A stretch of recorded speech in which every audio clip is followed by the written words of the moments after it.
Royal Finale, Chapter 12, When Worlds Collide. A few days after your induction into the circle.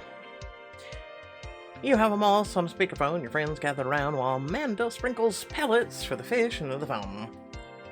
We've identified the whole circle now. So, have you found anything we can use to lock up Queen Sigrid? I've done a lot of digging, and honestly, the woman's impressive.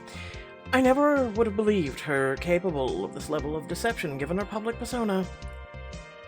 Yeah, she had me on the hook, line, and sinker with her wine mom act. Unfortunately, that's not the end of her talents. She's also good at hiding. I've uncovered a few suspicious coincidences, but nothing damning enough to get her arrested, let alone make an arrest stick. Nothing? But she works hard to keep her hands squeaky clean. To be the head of an organization like the Via Imperii and have nothing to trace her back? She's good. Really good.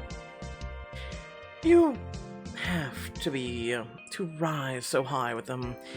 If there's any evidence of Queen Sigrid's crimes, it'll be in the black ledger Eric mentioned. Well, so just take out Sigrid and in the Via Imperii for good. We need to get our hands on him. This party they want us to host could be an opening to learn more about the ledger, though they still haven't said what the party's for. I was thinking the same thing. Is the planning on track? We're doing our best, but did Bradley show you the list of demands they sent? They want 5 different kinds of caviar and new uniforms for the entire staff. It's like if Maxwell made a list of party demands. Hey, my demands for a trope or dancing badgers of purpose. This is too excess. Excuse me, Queen Riley, but you have a visitor. He glanced aside to see Julia Riviera standing beside Mara. Oh, sorry, gotta go. Planning party duty calls. Julia Riviera. You hang up on your call with the Mollis and accompany Julia inside to speak in private. Checking up on me? Nothing like that. I'm just here to offer some advice to make sure things go smoothly. You literally look like an anime character out of, like, Rocket Boy or some shit. Advice that couldn't be delivered over the phone? Omar prefers that we discuss circle business in person, a silly rule, but something that's worth indulging him on. When you announce this ball, I suggest you present it as a kickoff or initiative to broaden Cordonia's international reach. This way, your people won't be suspicious when you introduce important Cordonian nobles to key Imperium members. So that's what this ball's really about. Julian, I'll make the Via Imperii proud tonight. By the end of the ball, the Via Imperii will be wiggling their fingers in all sorts of Cordonian pies. Sounds like you're ready for the big leagues. I do have one question, however. I know my name has been added to the Black Ledger. Will it be at the ball? I'm impressed that you know about that already, but don't worry about it. The details are being handled. Although, on the topic of the Imperii traditions, I did want to float an idea. We own a beautiful island off the coast of Greece, and it's something of a pilgrimage for new members. Wait.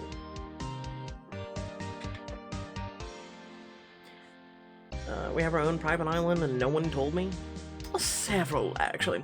This one just happens to double as a place of meaning to the organization. It's a rite of passage for new circle members to be given a tour of an established member. A mentor, you could say. I'd be happy to take you. Thanks for the invitation. I'll have to check with Liam and get back to you once this ball is in rear view. Of course. Well, you know how to get in touch. You return to the courtyard after bidding Julia goodbye and recap the conversation. The Via Imperii obviously want to use this party to make inroads in Cordonia. The Out Secrets Club! I don't see any way to avoid doing what they're asking. We can't risk blowing our cover. Yeah, but we can risk letting them gain any more power here than they already have. Well, there has to be some way to resist them. It'll be about a balancing act. We just have to keep up our ruse of loyalty to Via Imperii without compromising Cordonia, while finding out what plans the Empress said she has for Cordonia and how to get our hands on the Black Ledger. Then we better get planning. Well, this is going to be awkward if we invite Olivia, which is weirdly absent from this whole entire book. A few days later, you're back at the Duchy, going over your ridiculously large guest list, where Liam glances over your shoulder. If you want a break, I had an idea to run by you. As long as it doesn't involve table setting or calligraphy. I'm in. Calligraphy, excuse me. Follow Liam into Amanda's bedroom, where you find her sitting on a bed with Willow in her lap, purring loudly. Cute kitty. And cute Amanda. You notice Bucky and Daisy curled up at the foot of the bed. Their ears perk up as you enter. Notice how in 4 years the cats and the dogs have not grown at all? Someone pointed this out to me, and it's true.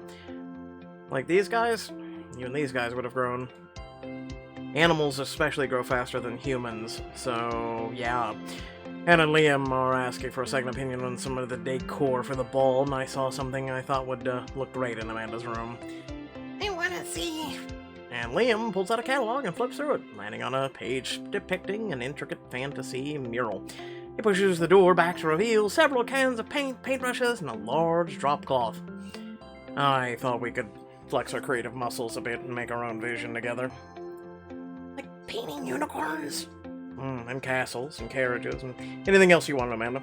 I'm thinking a mural on the wall, over the bed. I can picture it now. Wow.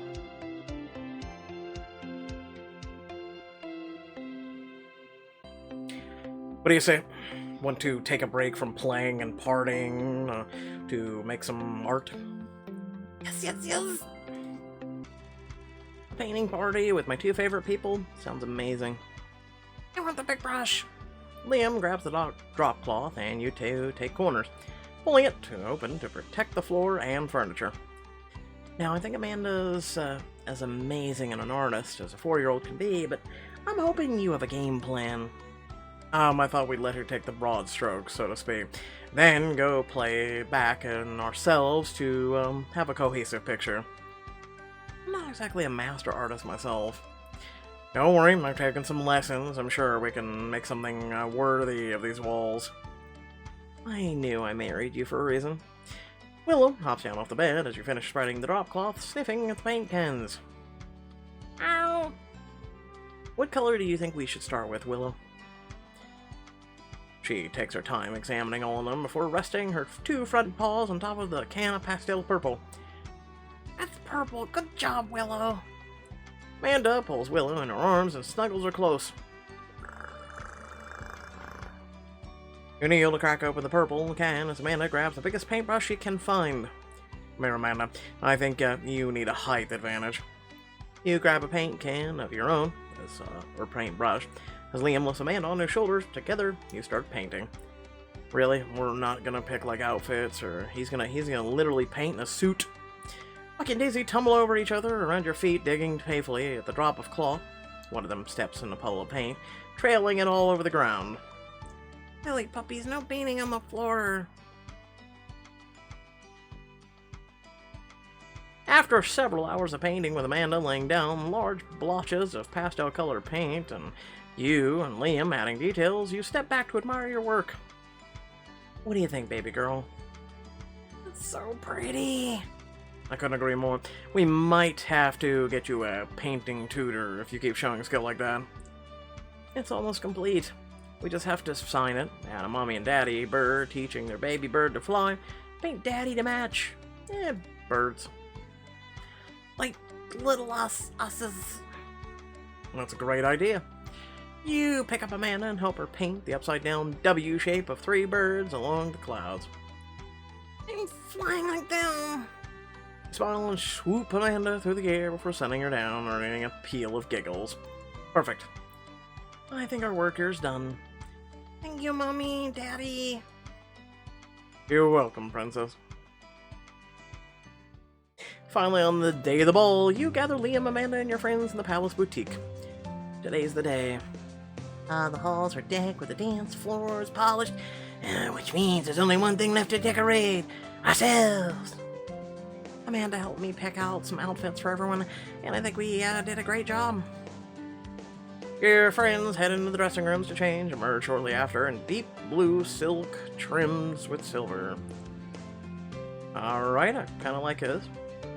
Sue makes me feel like a king. I love it. It even passes my Spider-Man jump test for danceability.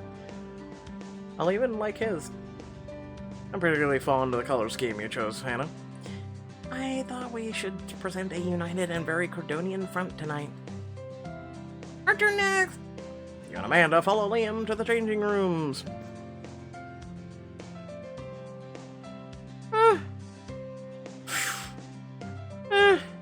I'll accept it. We, have to fake disloyalty to Cordonia. At least we can look how we really feel. You must feel amazing then, because you look absolutely incredible. We're so shiny! Alright, time to play my part without compromising Cordonia while covertly looking into the Black Ledger. Let's do this thing. I swear to God, it doesn't even feel like they're trying at this point. I feel like I'm just... I don't know. Cordonians and foreign guests alike are already milling about. By the time you make your entrance, your friends fan out to greet them. I know this is an international event, but I don't recognize half the people here. Reaching outside our borders means welcoming many new friends and allies. Liam takes Amanda's hand and walks her over to get a plate of food as Queen Sigrid approaches you, smiling warmly. Aren't you the very picture of Cordonian pride tonight? I wanted to look my best for the first event as a member of the Inner Circle. Is this how this is gonna go? Now that we've officially become a member? We don't even hide it. It's not even a secret society that no one had ever heard of in their entire existence. It's just... we just go around talking about it now. I commend your choice. The Cordonian colors will provide excellent cover for your activities. Speaking of which, you've done a wonderful job on this ball, Riley. I see you took great care to honor our requests. I'm not sure why you needed 10 bottles of century-old wine, but we got them. Diligence is a virtue, and as a Cordonian's importance to the Via Imperii grows, we have to know you can be relied on for larger matters. Yes, because 10 bottles of wine really is a large matter. Like the big plans you have for Cordonia? We can discuss that later. For now, you have guests to attend to. Time to take my party planning hat off, but my face mask on, you mean? Exactly. Big things are in the works, and you're at the center of them. Your job tonight is to make the right introductions between the right people. And you want me to get the wheeling and dealing started? Gonna. I suggest you start small, for instance. Tristan Dumont is looking to broaden his shipping business globally.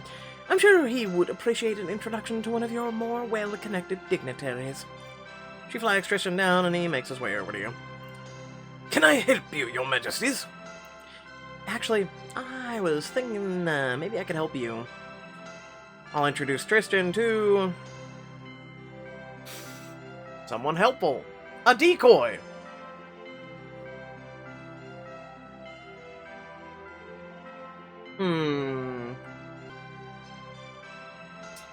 I mean, I have to play this game, so... Have you met Lady Kiara of House Theron? Lead Tristan across the room, where Kiara is chatting with Liam over Whore's divorce. Kiara, I'd like to introduce you to Mr. Tristan Dumont. It's a pleasure, Mr. Dumont. Bienvenue à Cordonia. Tristan, House Theron is a Cordonia's diplomatic juggernaut. They have close ties with all of our neighbors. Ah, wonderful. I have an opportunity I think you'll be very interested in. As he launches into a pitch on his business plans, Liam leans close to whisper to you. Nicely done. This was a clever connection to make. Thanks. I have to be careful, though. I don't want to do too good a job as the face. You offer a grateful nod before excusing yourself from the conversation. Other people you recognize from the Via Imperii are already gravitating towards the Cordonian nobles in attendance. Rena's coronation was absolutely horrible. To think they played the Avenese March for that awful woman. You know, you remind me of Queen Isabella. Take that back! On the far side of the room, Leo regales a group of Cordonians and Via Imperii with tales of his travel. I've never eaten anything so vile in my life, and if you tried my father's cooking, you know that's a high bar. And not far from him, you see Julia talking to Bertrand, who looks uncomfortable. Your Grace, it would be an amazing opportunity to build your brand. I'm quite happy with my current brand, thank you very much.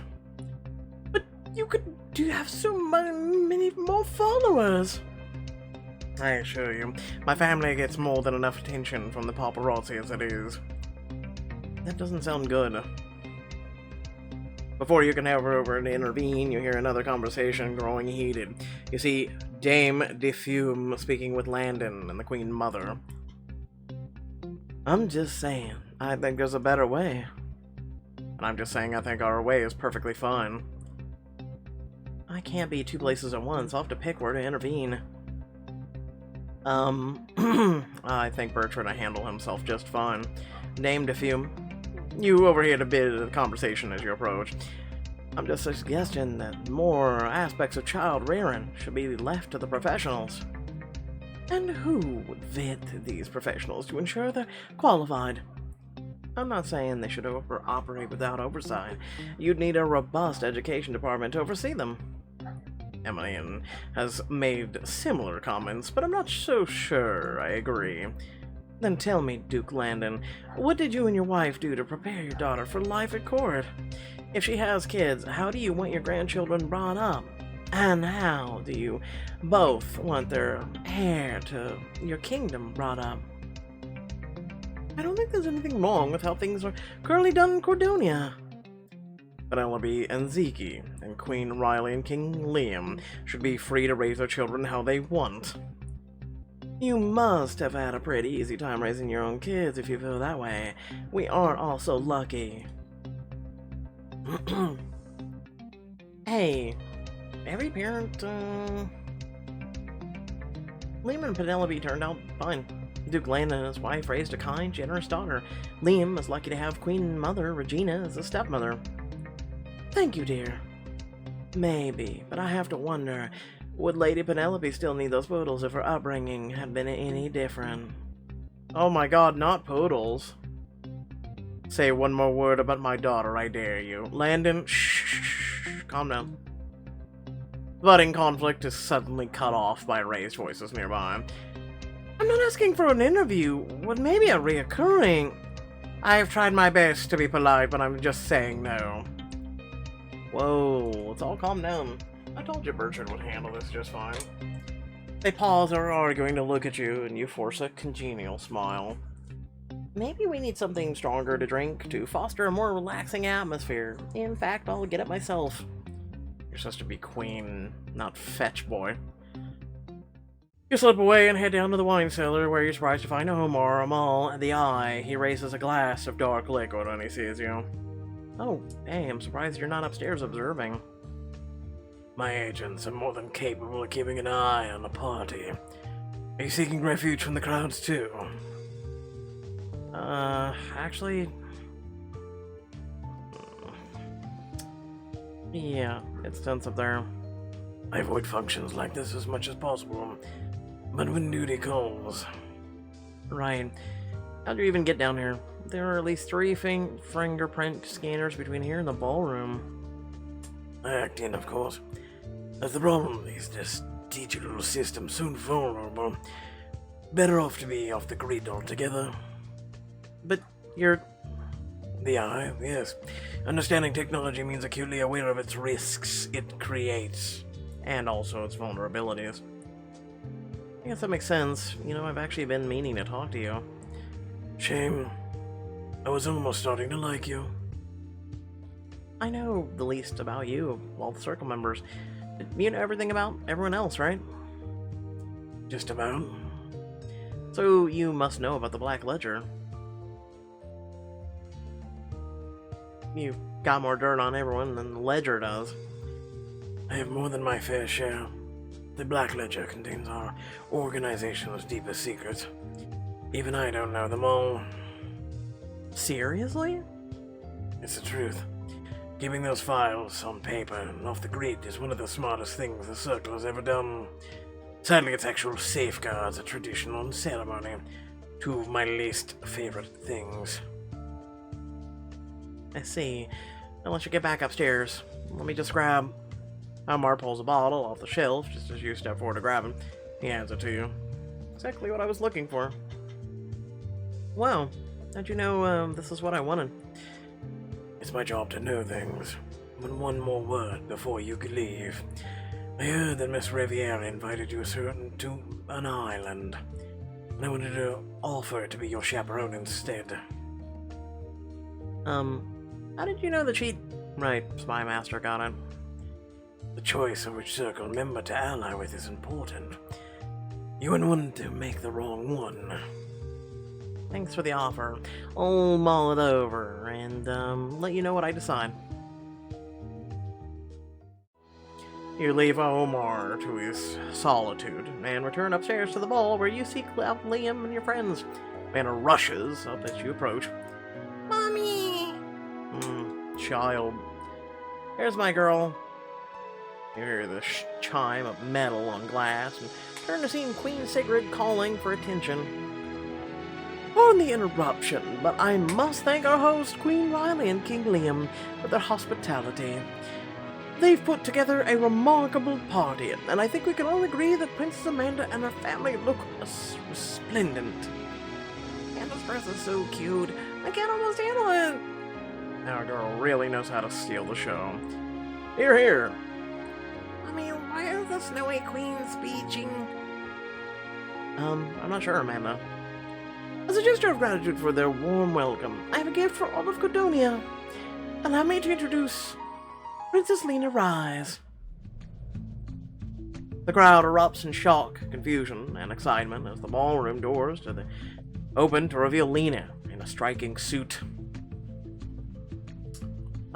That is very striking and also very revealing. Like, you took the suit part, she has no shirt on underneath, and removed the waist and back. You gotta be kidding me. Lena who? Liam, what's going on? Amidst the chaos, Liam schools his face into a mask of calm as he steps up beside Sigurd.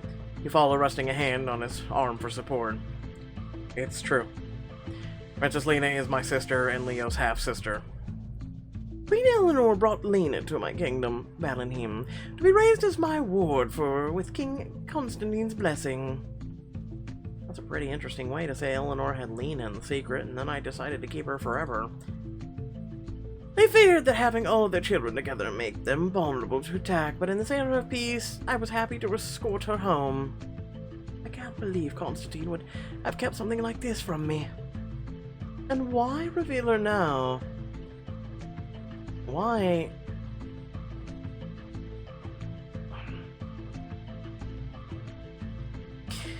You know what? Leave it on her. Princess Lena, why don't you tell everyone why you suddenly returned?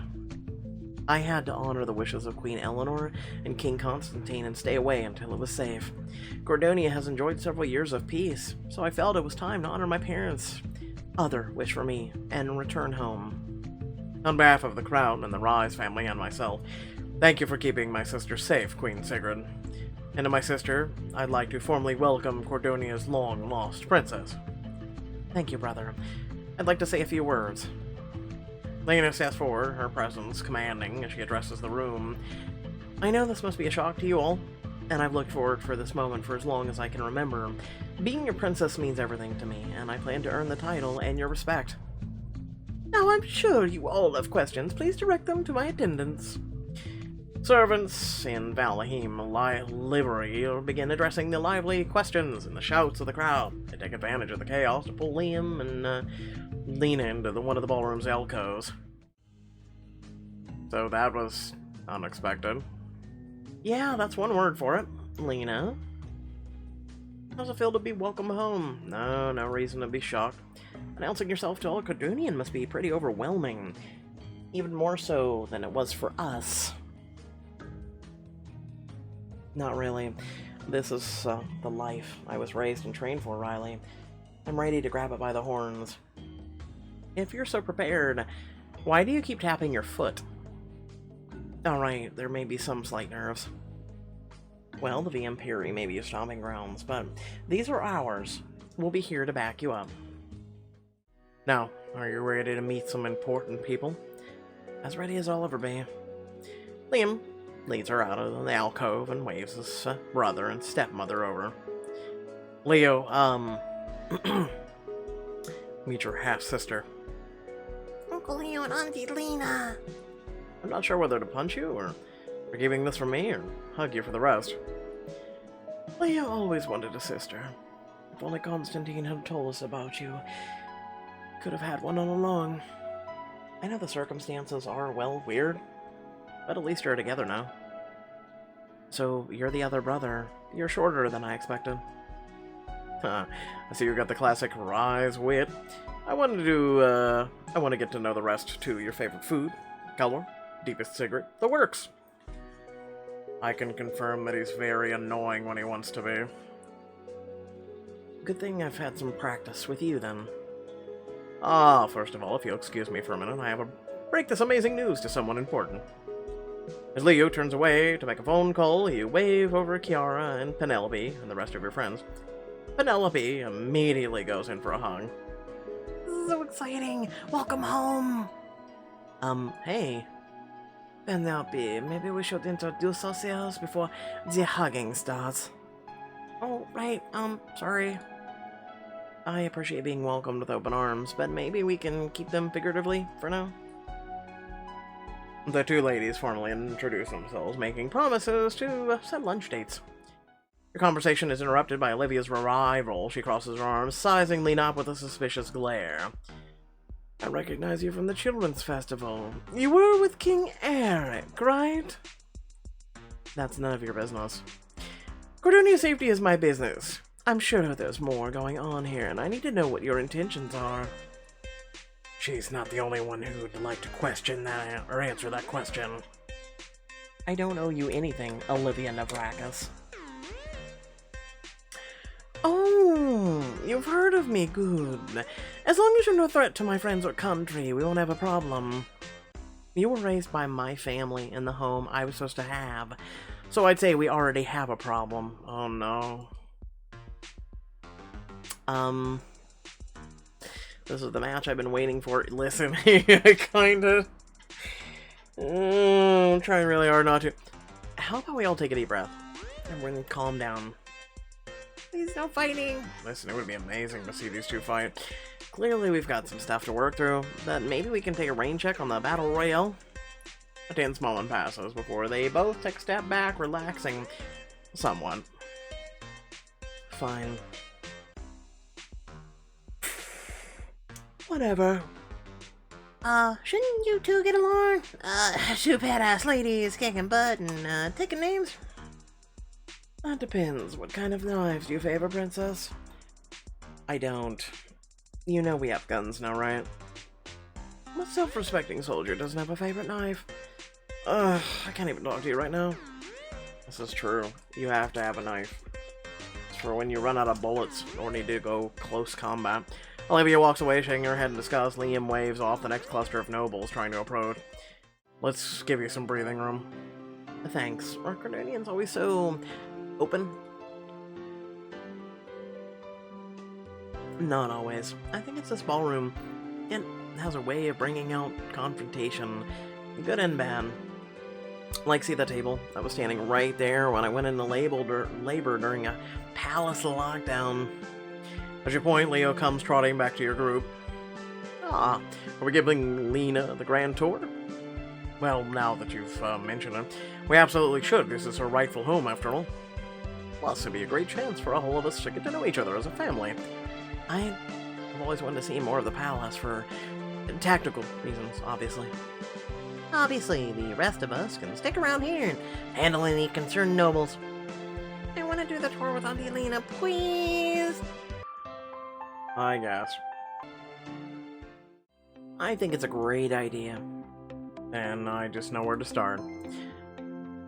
Liam leads you and Amanda and Lena and Leo through the palace halls, ultimately arriving in the library. Lena snorts when she steps inside. You have a lot of fond memories in the library? Did no one warn you Our dear brother is a bit of a nerd. This is one of our mother's favorite places in the palace. She loved visiting the larger library in the city, but she kept a personal collection here. She'd bring us in here and read us stories when we couldn't sleep. Hey, you do that, Daddy? Where do you think he learned it? Leo draws a finger along the spines of a row of books, smiling as he pulls one off the shelf. This is one of my favorites. It's about a boy who finds a treasure map and decides to hunt down the treasure. He sounds as adventurous as you. I always liked that one about the squirrel who ended a feud between the birds and the mice of the forest. Do you have a favorite story, Lena? Yes, it was from a book our mother left for me in the Valentine before she passed. What's it about? It's about the daughter of an apple farmer who rescued a dying sapling that her father was gonna throw away. He said a farmer had to learn to weed out the weak and focus on the trees that could survive, but she didn't listen. She nurtured the tree for years until it grew into the biggest tree with the sweetest apples. Hey, I remember reading us that story. It's one of my favorites too. I'm glad she gave it to you, to keep you close to your roots. I think Eleanor is smiling on this moment. To see the three of you bonding over books, I bet it would make her heart soar. I never expected that I'd have so much in common with you. We've known each other for less than an hour and already found one thing. Give us a day and we'll be as thick as thieves. I hope so. I know it's about our mother that she would want for us. So, where to next? I thought we'd show Lena my mother's old bedroom, with one important stop along the way. You make your way through the halls until Leo stops in front of the grand staircase, smirking mischievously. If you really want to be part of the Rise family, you have to slide down this banister. Is this some kind of family hazing ritual? No, it's true. Our mother even convinced Father to do it once or twice, and he tended to be the fun police. How about we all do it? Yeah, I want to slide. Leo dashes up the stairs with a grin, and mounts the railing and pushes off. He speeds down, leg raised in the air. Geronimo! He lands hard at the base of the stairs and then pats Liam on the shoulder. I've still got it. You're up, little brother. Liam takes his turn, sliding down less dramatically than Leo, but faster. Look out below. You applaud as he dismounts and gives a slight bow. Not bad. Now let me and Amanda show you how it's really done. Yeah, we're gonna show you. You ascend the stairs, hop onto the banister, and settle Amanda securely on your lap. 1, 2, 3. You push off, shooting down the banister. I should land with a flourish. As you approach the end of the banister, you hold Amanda tight and gracefully leap off to land in a victorious pose. Ta-da! The brothers clap and cheer for the two of you. Let's go again. Maybe after we give Lena a turn. Think you can beat that? Of course. It's literally child's play. I never got to do these things as a kid. Despite her confident words, Lena seems oddly nervous as she walks up the stairs. You've got this. Make us proud. She takes a steadying breath and leaps onto the banister on her feet, gliding down like she's riding a skateboard. She lands with ease, grinning as you all burst into applause. That was amazing. How cool, Lena. Despite herself, Lena's mouth quirks into a smile. I told you I could handle it. Banister sliding is in our blood. You leave the excitement of the banister behind to find Eleanor's private bedroom. She hesitates at the threshold and then moves inside and sits on the edge of the bed. She smooths the blankets with her hands and picks up a bottle of perfume from the nightstand and sniffs it. All this stuff was hers? Yes. This room has been kept preserved all these years in her honor. What did Sigrid tell you about her growing up? She said my mother was generous, kind, and thoughtful, that she was a wonderful mother and a just queen. Just like my mommy. Above all, Sigrid told me that Eleanor loved me. That's why she wanted me to kept away from all of Cordonia's troubles, safe in Valentine. Everything Sigrid said about her was true. She really was amazing. She was just as good a mother to me as she was to Liam, even though I wasn't hers. I can't imagine she'd really want you to grow up away from your family. No matter what. You're with your family now. You can't go back in time and grow up together, but you can grow together now. You can become the family you should have been all along. That's all I want from you, Lena. Sigurd is my family. Okay, and so are these two brothers in front of you, and so is this palace, and so is this land. But I guess it can't hurt to have a bit more. Oh, you're stuck with us now, kid. Is getting gonna be a thing. Hey, it's right of any big brother to give his siblings nicknames. You can't take that away from me. Hey, I want a big brother nickname. Oh, you'll have to invent time travel first, kiddo. Come on, let's have one more place Lena should see. You leave the palace and walk out into the gardens. The hedge maze stands before you, shadowy in the moonlight. These gardens were our mother's pride and joy. She designed them not long before she died. They always reminded me of her. I like to come out here whenever I miss her more strongly than usual. Maybe we can all cheer with her memory now. You walk through the maze, the sounds of the bowl fading behind you. Leo, I've always wondered, why did you abdicate the throne? Part of me feels like I should just respect you for giving up the power to someone you thought was more deserving, but I can't understand why you'd throw away the kind of opportunity that other people would kill for. That's a pretty heavy question for your first day getting to know each other. It's alright. I understand the dilemma. I struggled with it for years before I finally made the choice.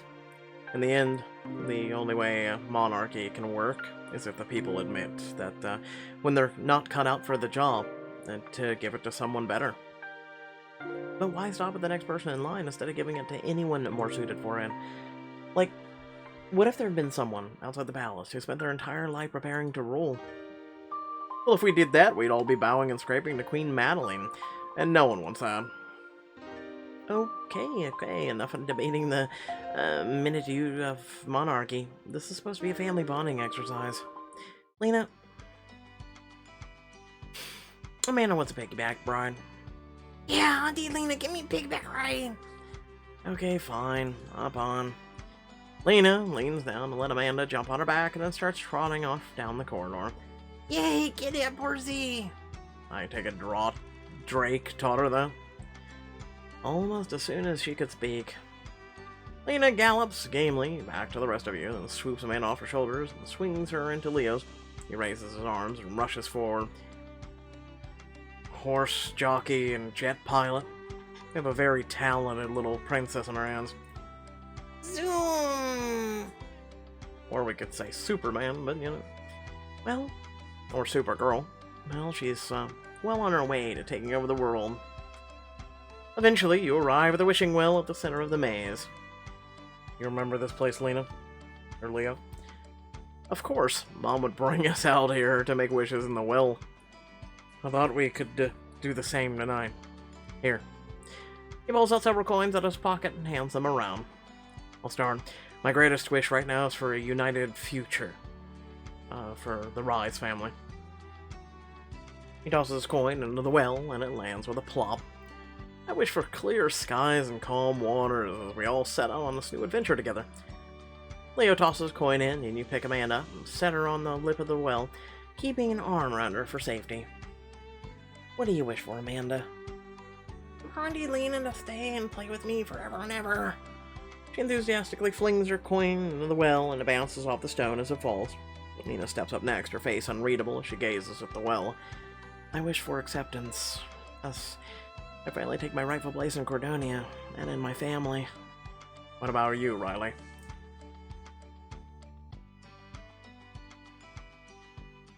Everyone else's wishes to come true.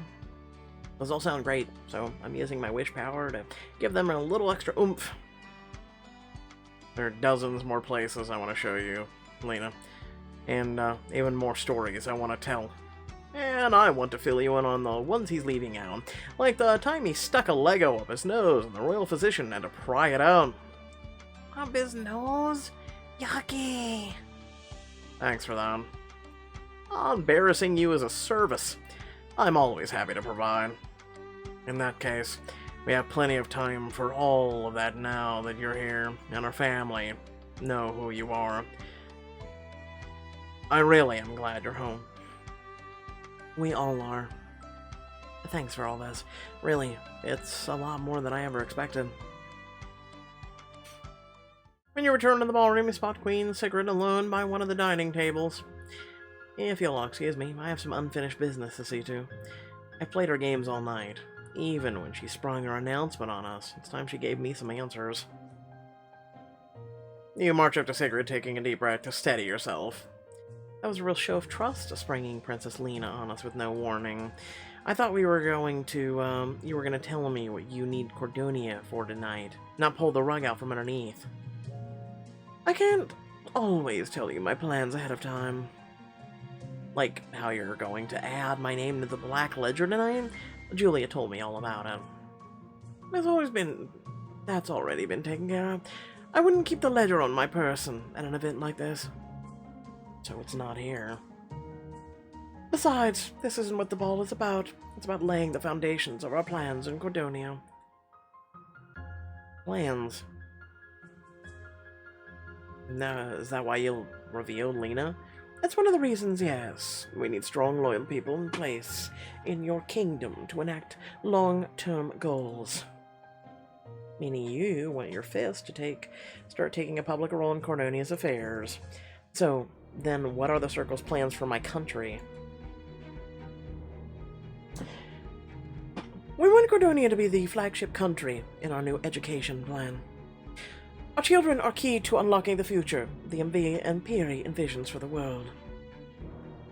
And what exactly does the education plan involve? First, we'll roll out new curriculum for public schools that will raise a population with the correct values. The correct values? She wants to indoctrinate our kids like the Vox Nostra Academy.